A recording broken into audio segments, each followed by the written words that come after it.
Welcome back to Athu Naira YouTube channel. ഇപ്പം ഞാൻ തോന്നുന്നു ഒരു 1 വീക്കായി വീഡിയോ ഇട്ടിട്ട്. എന്താണെന്ന് വെച്ചാൽ എന്നെക്കൊണ്ട് നൈറ ബേബി വീഡിയോ എടുക്കാൻ സമ്മതിക്കുന്നേ ഇല്ല. ഇതെന്താ ചെരിഞ്ഞ് പോവാണോ?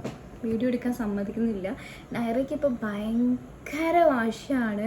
ഉറങ്ങാൻ പോകുമ്പം വാശി, ഉറങ്ങി എണീച്ചാൽ വാശി, ഫുഡ് കൊടുക്കുമ്പോൾ വാശി, ഫുഡ് കൊടുത്തു കഴിഞ്ഞാൽ വാശി, അങ്ങനെ നല്ല വാശി പിടിച്ച് ഇരിക്കുന്ന പണിയാണ് ഇപ്പോൾ നൈറയ്ക്ക്. ഇപ്പോൾ അതാ ഒരു 6 മണിക്കായിട്ടുണ്ട്. അപ്പോൾ ഞാൻ വിചാരിച്ച് കുറേ പേരിങ്ങനെ എന്താ വീഡിയോ ഇടാത്തതെന്നൊക്കെ ചോദിച്ചിട്ട് ഇങ്ങനെ മെസ്സേജ് ചെയ്യുന്നുണ്ട്. അപ്പോൾ ഞാൻ വിചാരിച്ചു എന്തായാലും എന്തെങ്കിലും ഒരു വീഡിയോ ചെയ്യാമെന്ന് വിചാരിച്ച്. അപ്പം കുറേ ആൾ സജഷൻ പറഞ്ഞൊരു വീഡിയോ ആണ്, പ്രഗ്നൻസി സ്റ്റോറി പറയുമോ, പിന്നെന്താണ് പോസ്റ്റ്മോർട്ടം ഡിപ്രഷനെ പറ്റിയിട്ട് പറയുമോ എന്നൊക്കെ. അപ്പം എനിക്ക് ഇപ്പോൾ സ്റ്റോറി പറയുകയാണെങ്കിൽ എല്ലാവർക്കും അറിയാമല്ലോ, എനിക്ക് വൻ സ്റ്റോറി പറയാനുണ്ട്. സ്റ്റോറി ജീവിതമേ ഒരു സ്റ്റോറിയാണ്. ഒരു സിനിമ എടുക്കാനുള്ളൊരു എന്താ പറയുക സ്റ്റോറി ഉണ്ട് എൻ്റെ കയ്യിൽ. അപ്പോൾ ഞാനിപ്പം പറയാൻ പോകുന്നത്, ഞാൻ 6 മാസം എൻ്റെ 6 മന്ത് മുതലുള്ള അങ്ങോട്ട് സ്റ്റോറിയാണ്. ഞാൻ 6 മന്ത് വരെ ഞാൻ അവിടെ ഇരുന്നു, എല്ലാവർക്കും അറിയാലോ. അപ്പോൾ ഞാനതൊന്നും പറയുന്നില്ല. അങ്ങനത്തെ നെഗറ്റീവ് കാര്യങ്ങളൊന്നും എൻ്റെ യൂട്യൂബ് ചാനലിൽ, എൻ്റെ ചാനലിൽ എനിക്ക് പറയണമെന്ന് എനിക്ക് ആഗ്രഹമില്ല. ഇതിൽ മൊത്തം എൻ്റെയും നൈറ ബേബിൻ്റെയും മാത്രം കാര്യങ്ങളൊക്കെ ആയിക്കോട്ടെ. അപ്പോൾ എനിക്ക് അതൊന്നും പറയണമെന്നില്ല. അപ്പം 6 മാസത്തിന് ശേഷം ഉള്ള ഇങ്ങോട്ടേക്കാട്ടോ ഞാൻ പറയുന്നത്. ഞാൻ ഇവിടെ 6 മന്ത് ഇവിടെ എത്തുന്ന സമയത്ത് ഞാൻ 6 മാസം പ്രഗ്നൻ്റ് ആണ്. എൻ്റെ വെയിറ്റ് എന്ന് പറയുന്നത് 46 ആണ്. ഞാനെല്ലാം കൂടി ശോഷിച്ച് ഉണങ്ങി എന്താ പറയുക, എനിക്ക് കുഞ്ഞ് വയറുള്ളായിരുന്നു. അപ്പം ആരെങ്കിലും കണ്ടാൽ വിചാരിക്കും ഞാൻ 6 മന്ത് ഒന്നും പ്രഗ്നൻ്റ് അല്ല എന്നാണ് വിചാരിക്കുക. അത്രയും കുഞ്ഞ് വയറിലാണ് നമ്മുടെ നൈറ ബേബി ഒളിച്ചിരുന്നത്. അങ്ങനെ ഇവിടെ എത്തിയിട്ട് സ്കാനിങ്, എനിക്ക് പേടി ഉണ്ടായിരുന്നു. ഞാൻ 46 ആയിരുന്നു വെയിറ്റ്. പിന്നെ എനിക്ക് ഹെൽത്ത് തീരെ പറ്റ ഷോക്ക് എന്ന് പറയുകയാണെങ്കിൽ നല്ല ഹെൽത്ത് ഇഷ്യൂസ് ആയിരുന്നു എനിക്ക്. അപ്പോൾ ഞാനിവിടെ എത്തിയ പാടെ തന്നെ അനോമലി സ്കാന് ചെയ്തിട്ടുണ്ടായിരുന്നു. വാവയ്ക്ക് എന്തെങ്കിലും പ്രശ്നമുണ്ട് പറയാൻ വേണ്ടിയിട്ട്,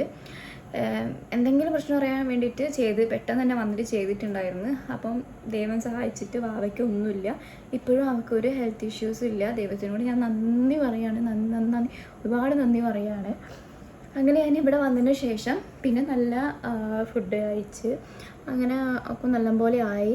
അപ്പം ഞാൻ പ്രസവിക്കാൻ പോകുമ്പോൾ എനിക്ക് തോന്നുന്നു കറക്റ്റ് 60 കിലോ ആയിട്ടുണ്ട്.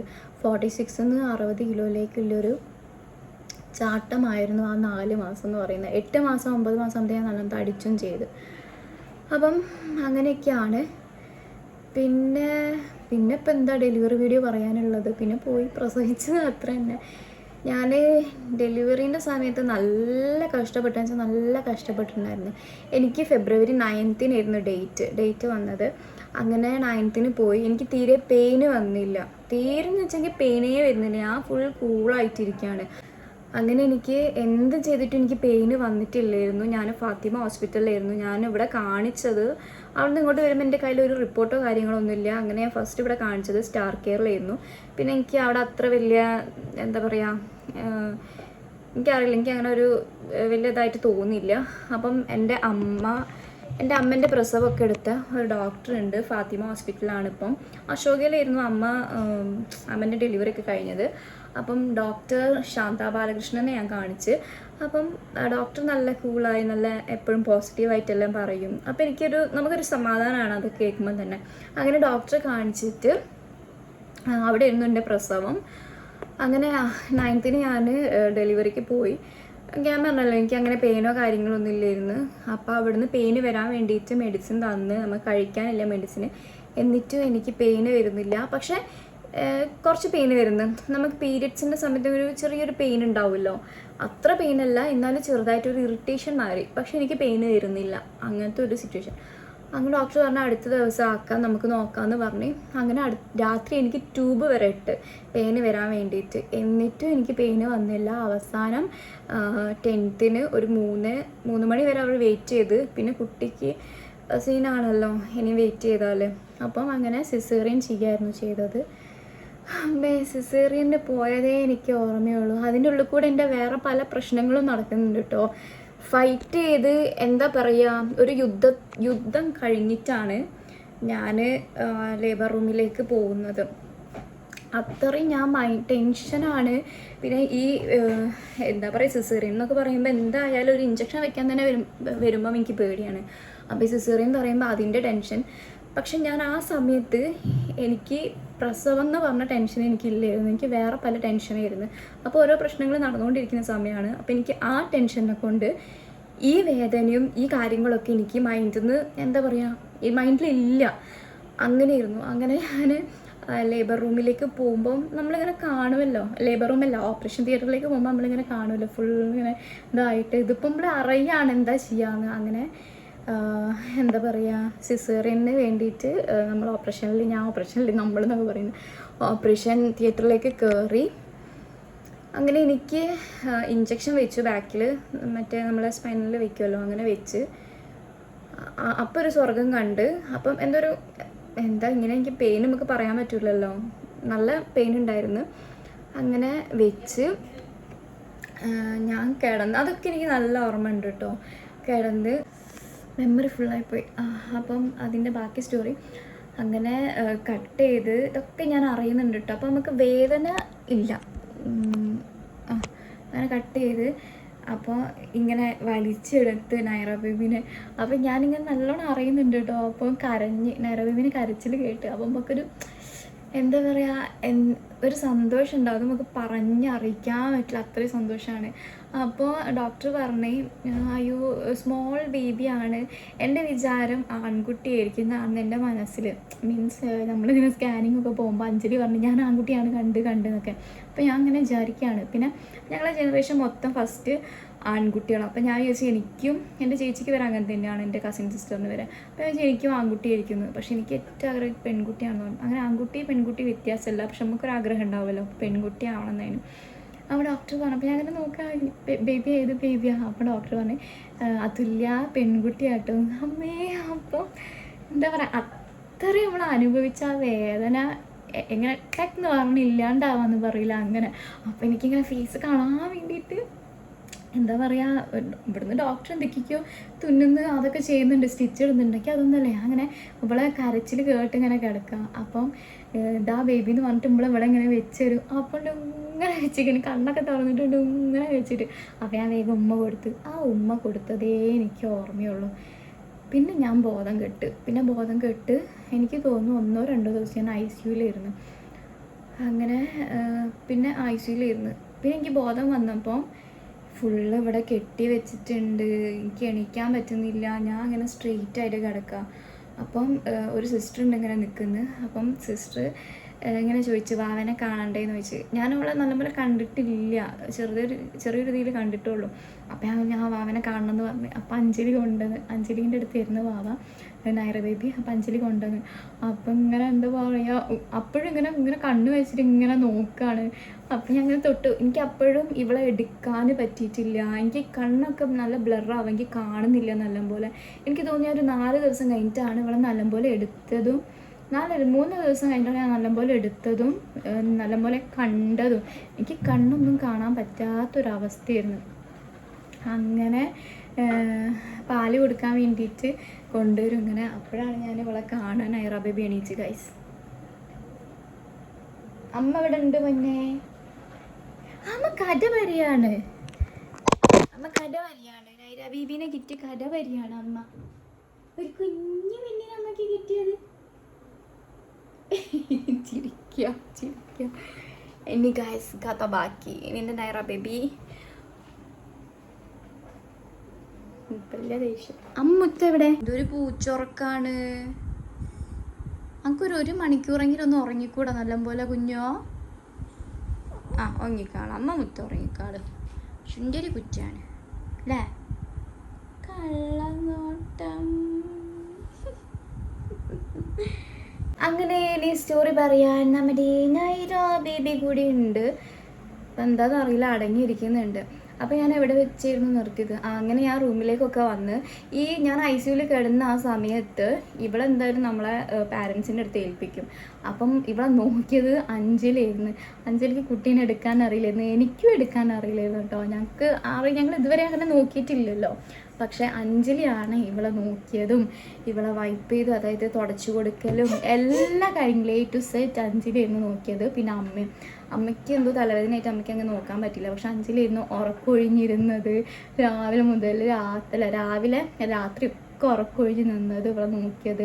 ഇവൾക്കൊരു സ്വഭാവം ഉണ്ടായിരുന്നു ആ സമയത്ത്. നമ്മൾ എന്ന് പൊതിഞ്ഞിട്ടാണല്ലോ വെക്കുക. ഇവിടെ അതെടുത്തിട്ട് മുഖത്തിടും, അപ്പോഴേ എടുത്തിട്ട് മുഖത്തിടും. അതിപ്പോഴും ഉണ്ടാ ശീലം.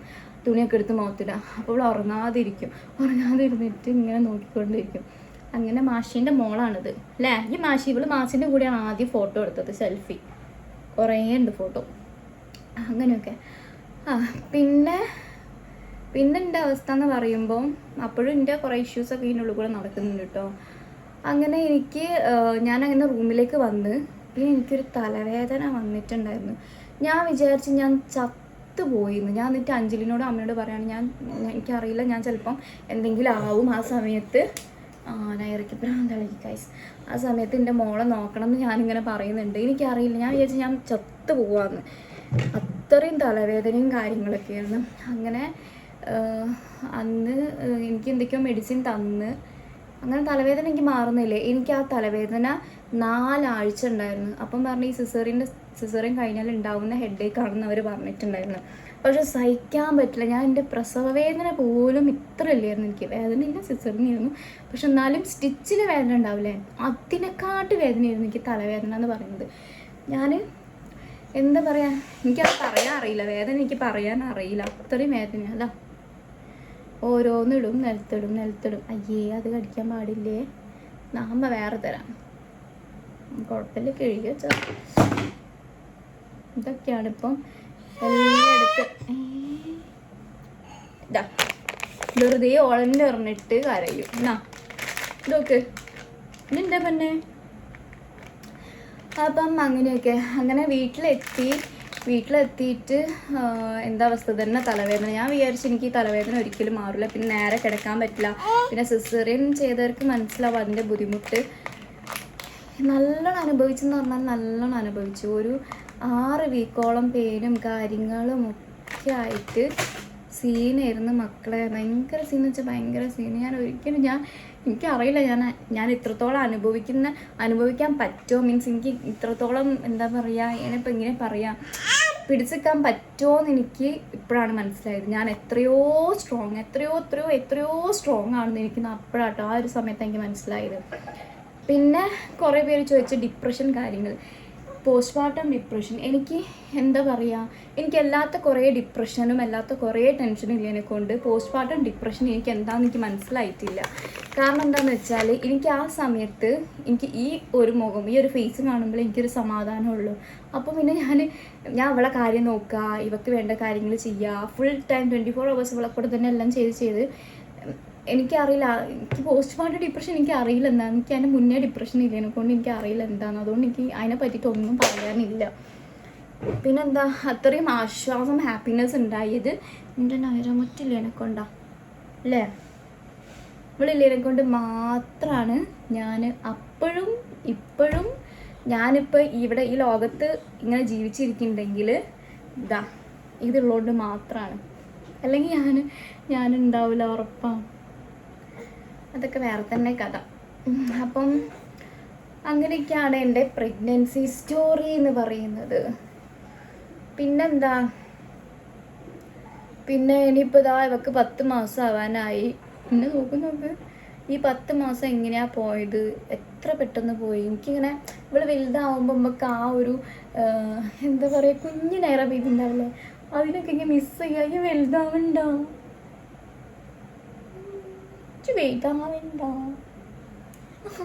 നടക്കുമോ ഇനി എൻ്റെ അടുത്ത് കിടക്കുമോ?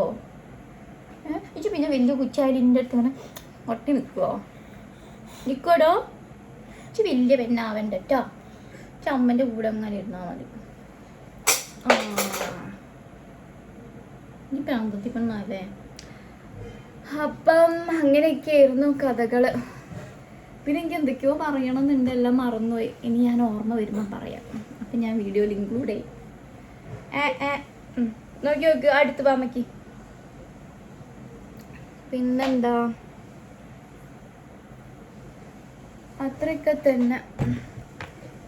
എന്തൊക്കെയോ പറയണമെന്നുണ്ടായിരുന്നു. ഞാൻ പിന്നെ പോയിന്റ്സ് എഴുതി വെച്ച് പറയാ, അങ്ങനെയൊന്നുമില്ല, എനിക്ക് മനസ്സിൽ തോന്നിയതല്ലേ നമ്മൾ പറയുള്ളൂ. പിന്നെന്താ, പിന്നെ എനിക്ക് മുടി കൊഴിച്ചിൽ അങ്ങനത്തെ കാര്യങ്ങൾ, ഡിപ്രഷൻ്റെ സമയത്ത് മുടി കൊഴിച്ചിലുണ്ടോ അങ്ങനെയൊക്കെ ചോദിച്ചിട്ടുണ്ടായിരുന്നു. എനിക്ക് മുടി കൊഴിച്ചിലൊന്നും ഇല്ലായിരുന്നു, എന്താണെന്നറിയില്ല.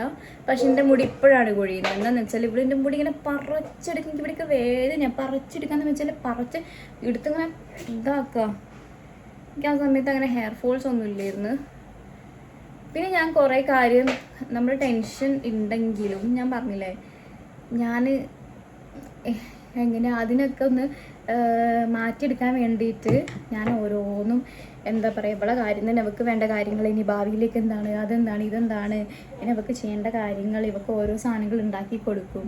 അതുകൊണ്ട് എൻ്റെ മൈൻഡ് ഞാനിങ്ങനെ വേറെ റൂട്ടിൽ കൂടെ മാറ്റി വിടും.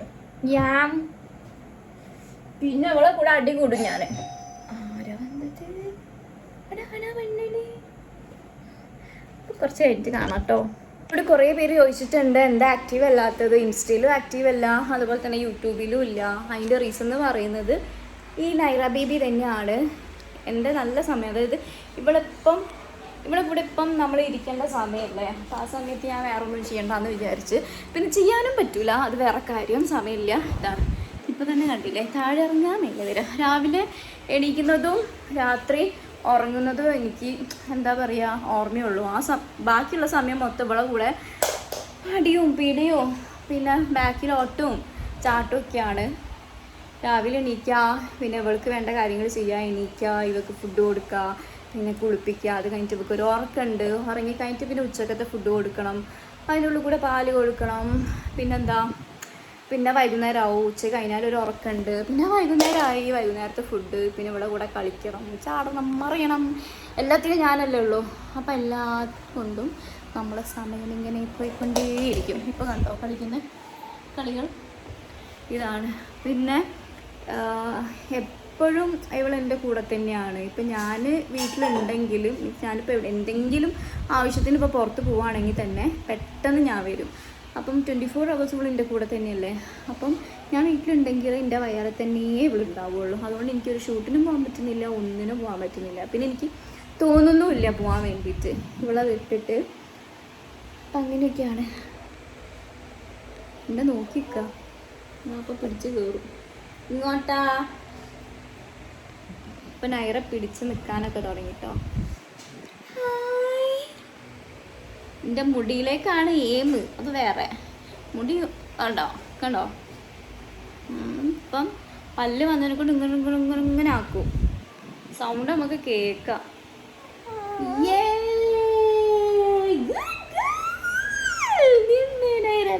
അയ്യോ വീണ് പോയോ. അമ്മ തിന്നണ്ടേ? അമ്മ ആപ്പിൾ തരട്ടെ പൊന്നിന്? കുഞ്ഞോ കാല് പിടിക്കുക. അപ്പം അങ്ങനെയൊക്കെയാണ് കഥകൾ. പിന്നെന്താ പിന്നെ കുറേ പേര് പറയുന്നുണ്ട് ഓരോരോ വീഡിയോ ചെയ്യാൻ വേണ്ടിയിട്ട്, ഷോർട്സ് ചെയ്യണം ഞാൻ. അപ്പോൾ ഗായ്സ് ഇത്രയേ ഉള്ളൂ എനിക്ക് പറയാനുള്ളത്. ഭയങ്കര വികൃതിയാണ്. അപ്പം ഇനി അടുത്ത വീഡിയോയിൽ നമുക്ക് കാണാം. Bye bye. എല്ലാവരും സബ്സ്ക്രൈബ് ചെയ്യുക, ഞങ്ങൾക്ക് ലൈക്ക് ചെയ്യുക, ഷെയർ ചെയ്യുക. ഇതാണ് ഇവള് ഇപ്പൊ ഇളിഞ്ഞ്, ഇനി എനിക്കൊന്നും ചെയ്യാൻ പറ്റില്ല. അപ്പോൾ ബൈ ബൈ. എല്ലാവരും ചാച്ച പിന്നാലെ